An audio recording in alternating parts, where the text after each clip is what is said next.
ನಮಸ್ಕಾರ ಗೆಳೆಯಲೆ, ಹೇಗಿದ್ದೀರಾ? ಒಂದ್ಸಲ ನೀವೇ ಯೋಚನೆ ಮಾಡಿ ಬಾಸ್, ನಮ್ಮ ಕರ್ನಾಟಕದಲ್ಲಿ ಡಿಸೆಂಬರ್ ಜನವರಿ ಚಳಿಗಾಲದಲ್ಲೇ ಸರಿಯಾಗಿ ಸ್ನೋಫಾಲ್ ಆಗಲ್ಲ ಅಲ್ವಾ? ಎಷ್ಟೇ ಕೊರೆಯೋ ಚಳಿ ಇದ್ರೂ ಆಕಾಶದಿಂದ ಮಂಜು ಬೀಳೋ ಚಾನ್ಸೇ ಇಲ್ಲ. ಆದರೆ ಈಗ ನಡೀತಿರೋದು ಮಾರ್ಚ್ ತಿಂಗಳು. ಟೆಂಪ್ರೇಚರ್ ಆಲ್ಮೋಸ್ಟ್ 35-36 ಡಿಗ್ರಿ ಟಚ್ ಆಗ್ತಿದೆ. ನಾವೆಲ್ಲ ಫ್ಯಾನು AC ಹಾಕ್ಕೊಂಡ್ರೂ ಬೆವರ್ತಿದ್ದೀವಿ. ಆದರೆ ಆ್ಯಕ್ಚುಲಿ ನಿನ್ನೆ ಮತ್ತು ಮೊನ್ನೆ ಏನಾಯ್ತು ಗೊತ್ತಾ? ರಾಯಚೂರು, ಧಾರವಾಡ, ಹಾವೇರಿ ಸೇರಿದಂತೆ ನಮ್ಮ ಕರ್ನಾಟಕದ 8 ಜಿಲ್ಲೆಗಳಲ್ಲಿ ಆಕಾಶದಿಂದ ಮಳೆಯ ಬದಲು ನೇರವಾಗಿ ಐಸ್ ಕ್ಯೂಬ್ಗಳೇ ಬಿದ್ದಿವೆ. ಅದು ಎಂಥ ಸೈಜ್ನ ಕಲ್ಲುಗಳು ಗೊತ್ತಾ? ರಾಯಚೂರಿನಲ್ಲಿ ಪಾಪ ರೈತರ ಕಬ್ಬಿನ ತೋಟ ಫುಲ್ ನಾಶ ಆಗಿದೆ. ಧಾರವಾಡದ ಅಣ್ಣಾವರದಲ್ಲಿ ರಸ್ತೆಗಳೆಲ್ಲ ನೋಡಕ್ಕೆ ಕಾಶ್ಮೀರದಲ್ಲಿ ಸ್ನೋಫಾಲ್ ಆದಾಗ ಕಾಣೋ ತರಹ ಫುಲ್ ಬೆಳ್ಳಗಾಗಿತ್ತು. ಇನ್ನು ಮುಂಡಗೋಡಿನಲ್ಲಿ ಮರಗಳು ಬಿದ್ದು ಹೈವೇ ಕೂಡ ಬ್ಲಾಕ್ ಆಗಿತ್ತು. ಈಗ ನಮ್ಮೆಲ್ಲರ ತಲೆಯಲ್ಲಿ ಇಲ್ಲೊಂದು ದೊಡ್ಡ ಪ್ರಶ್ನೆ ಬರುತ್ತೆ. ಕೆಳಗಡೆ ಇಷ್ಟೊಂದು ಉರಿ ಬಿಸಿಲು ಸುಡುತ್ತಿರುವಾಗ ದಿಢೀರಂತ ಆಕಾಶದಲ್ಲಿ ಈ ಮಂಜುಗಡ್ಡೆಗಳು ಎಲ್ಲಿಂದ ಬಂತು ಬ್ರೋ? ಆಕಾಶದಲ್ಲಿ ಏನಾದರೂ ಫ್ರಿಡ್ಜ್ ಇದೆಯಾ? ವಿಜ್ಞಾನದ ಪ್ರಕಾರ ಇದು ನಿಜಕ್ಕೂ ಹೇಗೆ ಸಾಧ್ಯ? ಮತ್ತು ಎಲ್ಲಕ್ಕಿಂತ ಹೆಚ್ಚಾಗಿ ಇದು ಭವಿಷ್ಯಕ್ಕೆ ನಮಗೆ ಎಚ್ಚರಿಕೆಯ ಗಂಟೆಯ? ಬನ್ನಿ, ಇವತ್ತಿನ ವಿಡಿಯೋದಲ್ಲಿ ಈ ಮಿಸ್ಟ್ರಿಯನ್ನ ಸ್ವಲ್ಪ ಡೀಪ್ ಆಗಿ ಅರ್ಥ ಮಾಡ್ಕೊಳ್ಳೋಣ. ನೋಡಿ ಗೆಳೆಯರೆ, ಈ ಮಂಜುಗಡ್ಡೆ ಅಥವಾ ಆಲಿಕಲ್ಲು ಬೀಳೋದು ಚಳಿಗಾಲದಲ್ಲಿ ಅಲ್ವೇ ಅಲ್ಲ.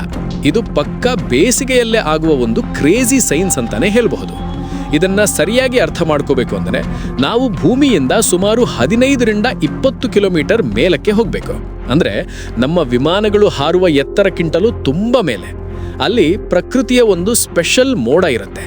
ಸೈನ್ಸ್ನಲ್ಲಿ ಅದರ ಹೆಸರು ಕ್ಯುಮ್ಯುಲೋ ನಿಂಬಸ್ ಕ್ಲೌಡ್ ಅಂತ ಕರೀತಾರೆ.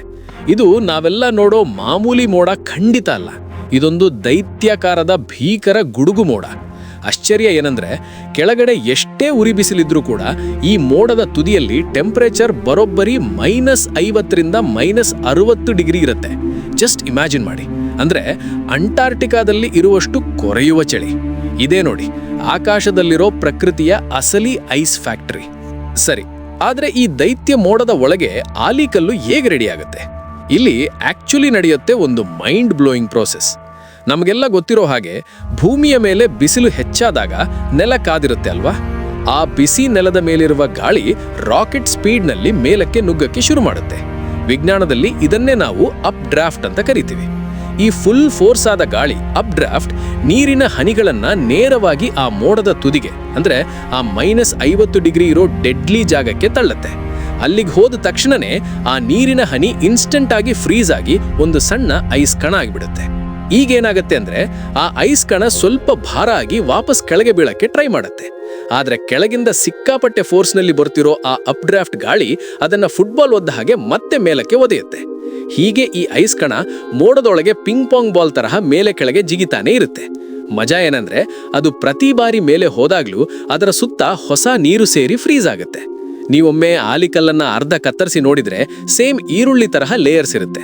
ಒಂದೊಂದು ಲೇಯರ್ ಆ ಕಲ್ಲು ಎಷ್ಟು ಬಾರಿ ಮೋಡದಲ್ಲಿ ಮೇಲೆ ಕೆಳಗೆ ಹೋಯ್ತು ಅನ್ನೋದನ್ನ ಕ್ಲಿಯರ್ ಆಗಿ ಹೇಳುತ್ತೆ. ಕೊನೆಗೆ ಒಂದು ಪಾಯಿಂಟ್ನಲ್ಲಿ ಆ ಕಲ್ಲು ಎಷ್ಟು ಭಾರ ಆಗತ್ತೆ ಅಂದ್ರೆ ಕೆಳಗಿಂದ ಬರೋ ಗಾಳಿಗೆ ಅದನ್ನ ತಡೆಯೋಕೆ ಆಗೋದೇ ಇಲ್ಲ. ಆಗ ಅದು ಗ್ರಾವಿಟಿಯಿಂದ ಗಂಟೆಗೆ 100ರಿಂದ 150 ಕಿಲೋಮೀಟರ್ ಸ್ಪೀಡ್ನಲ್ಲಿ, ಅಂದ್ರೆ ನಮ್ಮ ವಂದೇ ಭಾರತ್ ಎಕ್ಸ್ಪ್ರೆಸ್ ಟ್ರೈನ್ಗಿಂತ ಫಾಸ್ಟ್ ಆಗಿ ನೇರವಾಗಿ ಭೂಮಿಗೆ ಅಪ್ಪಳಿಸುತ್ತೆ. ಬೂಮ್! ಇದೇ ನೋಡಿ ನಮ್ಮ ಆಲಿಕಲ್ಲು ಮಳೆ. ಸರಿ ಬ್ರೋ, ಇದೆಲ್ಲ ಓಕೆ, ಆದ್ರೆ ನಿನ್ನೆ ಮೊನ್ನೆ ದಿಢೀರಂತ ಕರ್ನಾಟಕದಲ್ಲಿ ಯಾಕೆ ಹಿಂಗಾಯ್ತು? ಇದಕ್ಕೆ ಮೇನ್ ಕಾರಣನೇ ಈ ಪ್ರೀ ಮಾನ್ಸೂನ್ ಇನ್ಸ್ಟೆಬಿಲಿಟಿ. ಒಂದು ಕಡೆ ನಮ್ಮ ಉತ್ತರ ಕರ್ನಾಟಕ ಸೇರಿದಂತೆ ರಾಜ್ಯದಾದ್ಯಂತ ನೆಲ ಫುಲ್ ಕಾದಿದೆ. ಎಕ್ಸಾಕ್ಟ್ಲಿ ಅದೇ ಟೈಮ್ನಲ್ಲಿ ಅರೇಬಿಯನ್ ಸಮುದ್ರ ಮತ್ತು ಬಂಗಾಳ ಕೊಲ್ಲಿಯಿಂದ ತಂಪಾದ ತೇವಾಂಶ ಇರೋ ಗಾಳಿ ಎಂಟ್ರಿ ಕೊಟ್ಟಿದೆ. ಯಾವಾಗ ಈ ಕಾದ ನೆಲ ಮತ್ತು ತಂಪಾದ ಗಾಳಿ ಡಿಕ್ಕಿ ಹೊಡೆಯುತ್ತೋ ವಾತಾವರಣದಲ್ಲಿ ಬಿಗ್ ಬ್ಯಾಂಗ್ ತರಹ ಒಂದು ದೊಡ್ಡ ಎಕ್ಸ್ಪ್ಲೋಷನ್ ಆಗುತ್ತೆ. ಜಸ್ಟ್ ಬರೀ 30 ನಿಮಿಷದಲ್ಲಿ ಆ ದೈತ್ಯ ಕ್ಯುಮ್ಯುಲೋ ನಿಂಬಸ್ ಮೋಡಗಳು ಕ್ರಿಯೇಟ್ ಆಗಿ ಅದರ ಒಳಗಿಂದ ಈ ಐಸ್ ಬಾಂಬ್ಗಳು ನಮ್ಮ ಮೇಲೆ ಬೀಳೋಕೆ ಶುರುವಾಗ್ತವೆ.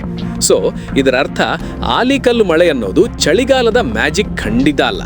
ಅದು ಬೇಸಿಗೆಯ ಉರಿಬಿಸಿಲು ಮತ್ತು ಸಮುದ್ರದ ಗಾಳಿಯ ನಡುವೆ ನಡೆಯುವ ಒಂದು ಭೀಕರ ಯುದ್ಧ. ಇನ್ನು ಇದರ ಬಗ್ಗೆ ಒಂದೆರಡು ಮೈಂಡ್ ಬ್ಲೋಯಿಂಗ್ ಕ್ರೇಜಿ ಫ್ಯಾಕ್ಟ್ಸ್ ಹೇಳ್ತೀನಿ ಕೇಳಿ. ಫ್ಯಾಕ್ಟ್ 1, ಜಗತ್ತಿನ ಅತಿ ದೊಡ್ಡ ಆಲಿಕಲ್ಲು ಬಿದ್ದಿದ್ದು 2010ರಲ್ಲಿ ಅಮೆರಿಕಾದ ಸೌತ್ ಡಕೋಟಾದಲ್ಲಿ. ಅದರ ತೂಕ ಬರೋಬ್ಬರಿ 879 ಗ್ರಾಮ್. ಅಂದ್ರೆ ಇಮ್ಯಾಜಿನ್ ಮಾಡಿ, ಆಕಾಶದಿಂದ ಆಲ್ಮೋಸ್ಟ್ 1 kg ತೂಕದ ಕಲ್ಲು ಬಿದ್ದಿತ್ತು. ಫ್ಯಾಕ್ಟ್ 2, ಇತಿಹಾಸದ ಅತ್ಯಂತ ಡೆಡ್ಲಿ ಆಲಿಕಲ್ಲು ಮಳೆ ಆಕ್ಚುಲಿ ನಮ್ಮ ಭಾರತದಲ್ಲೇ 1888ರಲ್ಲಿ ಯುಪಿಯ ಮುರಾದಾಬಾದ್ನಲ್ಲಿ ಅಕ್ಷರಶಃ ಕ್ರಿಕೆಟ್ ಬಾಲ್ ಗಾತ್ರದ ಕಲ್ಲುಗಳು ಬಿದ್ದು 240ಕ್ಕೂ ಹೆಚ್ಚು ಜನ ಪಾಪ ಪ್ರಾಣ ಬಿಟ್ಟಿದ್ರು. ಫ್ಯಾಕ್ಟ್ 3. ದೊಡ್ಡ ಆಲಿಕಲ್ಲುಗಳು ಆಕಾಶದಿಂದ ಬೀಳುವಾಗ ಅವುಗಳ ಸ್ಪೀಡ್ ಎಷ್ಟಿರುತ್ತೆ ಗೊತ್ತಾ? ಗಂಟೆಗೆ 160 ಕಿಲೋಮೀಟರ್ ಇರುತ್ತೆ. ಅಂದ್ರೆ ಟ್ರೈನ್ಗಿಂತ ಫಾಸ್ಟ್ ಆಲಿ ಬಂದು ಅಪ್ಪಳಿಸುತ್ತೆ.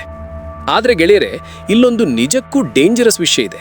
ಇತ್ತೀಚಿನ ವರ್ಷಗಳಲ್ಲಿ ಈ ಆಲಿಕಲ್ಲು ಮಳೆಗಳು ಜಾಸ್ತಿ ಆಗ್ತಾನೇ ಇವೆ ಮತ್ತು ಬೀಳುವ ಕಲ್ಲಿನ ಸೈಜ್ ಕೂಡ ದೊಡ್ಡದಾಗ್ತಿದೆ. ಯಾಕೆ ಗೊತ್ತಾ? ಇದಕ್ಕೆ ಉತ್ತರ ಬಹಳ ಸಿಂಪಲ್. ಅದೇ ಕ್ಲೈಮೇಟ್ ಚೇಂಜ್, ಅಂದ್ರೆ ಹವಾಮಾನ ಬದಲಾವಣೆ. ಗ್ಲೋಬಲ್ ವಾರ್ಮಿಂಗ್ನಿಂದ ನಮ್ಮ ಭೂಮಿ ಎಷ್ಟು ಬಿಸಿಯಾಗಿತ್ತೋ ವಾತಾವರಣ ಅಷ್ಟು ಹೆಚ್ಚು ತೇವಾಂಶನ ಹೀರ್ಕೊಳ್ಳುತ್ತೆ. ತೇವಾಂಶ ಹೆಚ್ಚಾದಷ್ಟು ಆ ಗುಡುಗು ಮೋಡಗಳ ಶಕ್ತಿ ಕೂಡ ಸಿಕ್ಕಾಪಟ್ಟೆ ಹೆಚ್ಚಾಗುತ್ತೆ. ಜೊತೆಗೆ ಗಾಳಿಯ ಫೋರ್ಸ್ ಹೆಚ್ಚಾಗುತ್ತೆ. ಗಾಳಿಯ ಫೋರ್ಸ್ ಹೆಚ್ಚಾದ್ರೆ ಆಬ್ವಿಯಸ್ಲಿ ಆಲಿಕಲ್ಲಿನ ಗಾತ್ರವು ದೊಡ್ಡದಾಗತ್ತೆ. ಸಿಂಪಲ್ ಆಗಿ ಹೇಳಬೇಕು ಅಂದ್ರೆ, ನಾವು ಪ್ರಕೃತಿಯನ್ನ ಎಷ್ಟು ಹಾಳು ಮಾಡ್ತೀವೋ ಆಕಾಶ ನಮ್ಮ ಮೇಲೆ ಅಷ್ಟು ದೊಡ್ಡ ಕಲ್ಲುಗಳನ್ನ ಎಸೆಯುತ್ತೆ. ಇದು ಬರೀ ಡೈಲಾಗ್ ಅಲ್ಲ ಬಾಸ್, ಪಕ್ಕಾ ಸೈಂಟಿಫಿಕ್ ಫ್ಯಾಕ್ಟ್. ಜಸ್ಟ್ ನಿನ್ನೆ ಬಿದ್ದಿರೋ ಮಳೆಗೇನೆ ರಾಯಚೂರು, ಹಾವೇರಿಯಲ್ಲಿ ರೈತರ ಬೆಳೆಗಳು ಕಣ್ಣೆದುರಿಗೆ ನಾಶ ಆಗಿವೆ. ಪ್ರಕೃತಿಯಾಗಿ ಈ ಬ್ಯಾಲೆನ್ಸ್ ತಪ್ಪಿದರೆ ಅತಿ ಹೆಚ್ಚು ನಷ್ಟ ಆಗೋದು ನಮ್ಮ ಅನ್ನದಾತನಲ್ವಾ? ಇನ್ನು ಮುಂದಿನ ಕೆಲವು ದಿನ ಕೂಡ ಹೀಗೆ ಗುಡುಗು ಮಿಂಚು ಜೊತೆ ಆಲಿಕಲ್ಲು ಮಳೆ ಬರುವ ಚಾನ್ಸಸ್ ಇದೆ ಅಂತ ಹವಾಮಾನ ಇಲಾಖೆ ಹೇಳಿದೆ. ಸೊ ದಯವಿಟ್ಟು ಎಚ್ಚರಿಕೆಯಿಂದಿರ್ರಿ. ಬೈ ದ ವೇ, ನಿಮ್ಮ ಊರಿನಲ್ಲಿ ಇತ್ತೀಚೆಗೆ ಈ ಆಲಿಕಲ್ಲು ಮಳೆ ಆಗಿದೆಯಾ? ಕಮೆಂಟ್ನಲ್ಲಿ ಖಂಡಿತ ತಿಳಿಸಿ. ಈ ಇನ್ಫಾರ್ಮೇಶನ್ ನಿಮಗೆ ವ್ಯಾಲ್ಯೂಬಲ್ ಅನ್ಸಿದ್ರೆ ಮಿಸ್ ಮಾಡದೆ ಈ ವಿಡಿಯೋನ ಪ್ರತಿಯೊಬ್ಬರಿಗೂ ಶೇರ್ ಮಾಡಿ, ಅವರಿಗೂ ಈ ಮಿಸ್ಟ್ರಿಯ ಹಿಂದಿನ ಸೈನ್ಸ್ ಗೊತ್ತಾಗ್ಲಿ.